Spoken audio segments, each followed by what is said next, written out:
अदालत में कहा है कि पाकिस्तान में रहना तो ऐसा ही है जैसे आदमी गटर में रह रहा हो। जब इस तरह की बात किसी मुल्क के बारे में की जाती है तो याद रख उसके निज़ाम के बारे में की जाती है। हमारा सिस्टम है जो कि एक्सपोज होके रह गया। ये जो ज़मीर बेचे जाते हैं, सौदे किए जाते हैं, मंडी लग जाती है बाकायदा सेनेट इंतखाबात से पहले। नमाज मस्जिद के बाहर शुरू होती है। हम वो लोग हैं जो छिलके चबाते हैं, गुदा फेंक देते हैं।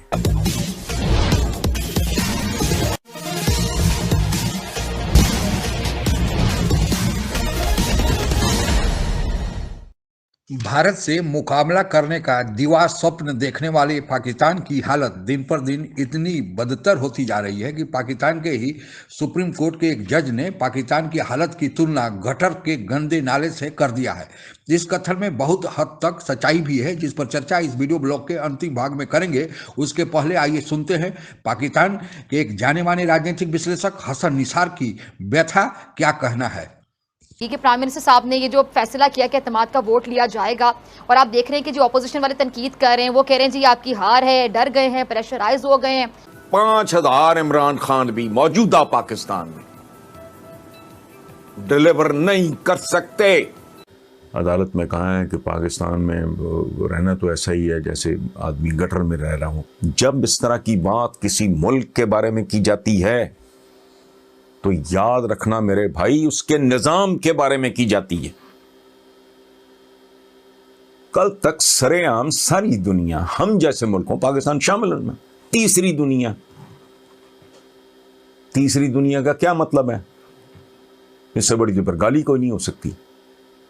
तीसरी दुनिया, ये थर्ड रेट दुनिया, तीसरे दर्जे की दुनिया, ये टाइटल हमने और हमारे जैसे बेशुमार मुल्कों ने अपनी गैर जिम्मेदारी, अपनी जहालत से कमाया।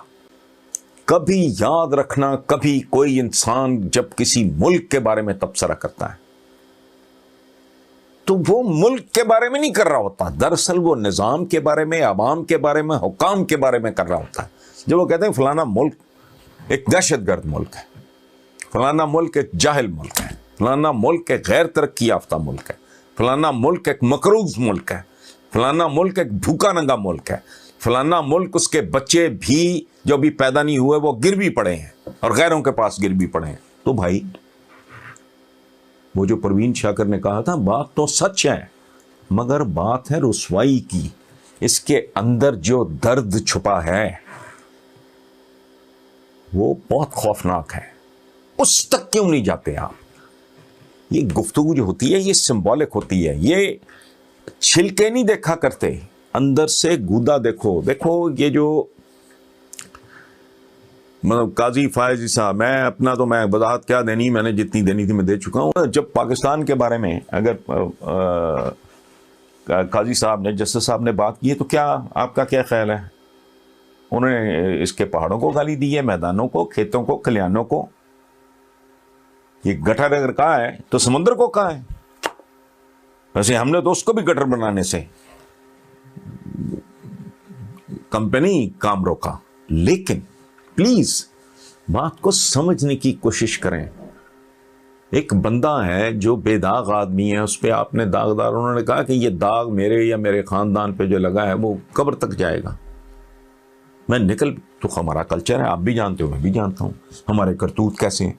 दयानतदारी से अपनी अजीज तरीन बात काट रही हूँ, आपकी बातों से मैं अग्री करती हूँ। ये हमारा सिस्टम है जो कि एक्सपोज होके रह गया। ये जो ज़मीर बेचे जाते हैं, सौदे किए जाते हैं, मंडी लग जाती है बाकायदा सेनेट इंतखाबात से पहले। पहली बार नहीं, बार बार होता है, बारहा होता है। लेकिन बात एक स्टेप कौन लेगा? ये सिलसिला रुकेगा कब? या ये चलता रहेगा? ये सारी जिंदगी चलता रहेगा?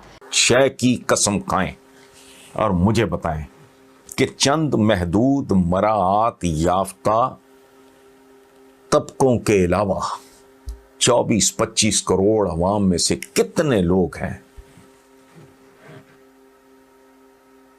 जो सुकून से जी रहे हैं? क्या मुल्क है? कहते हैं जी वो वकील क्या करना है, जज ही कर लो। अच्छा, कानून मेरे साथ है, काजी मेरे साथ नहीं है। कहां के मुहावरे हैं?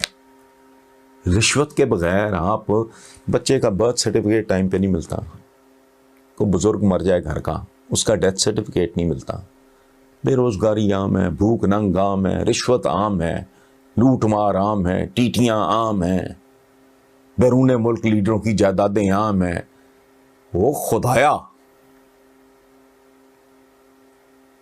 तसव्वुर करें, मैंने खुद को कीड़ा कहा, चूंकि मैं जब अपनी परफॉर्मेंस देखता, मैं गटर का मतलब निजाम है जिसमें मैं और आप जी रहे हैं। वक्त पे पढ़नी है और कहीं वक्त पे पहुंचना ही नहीं।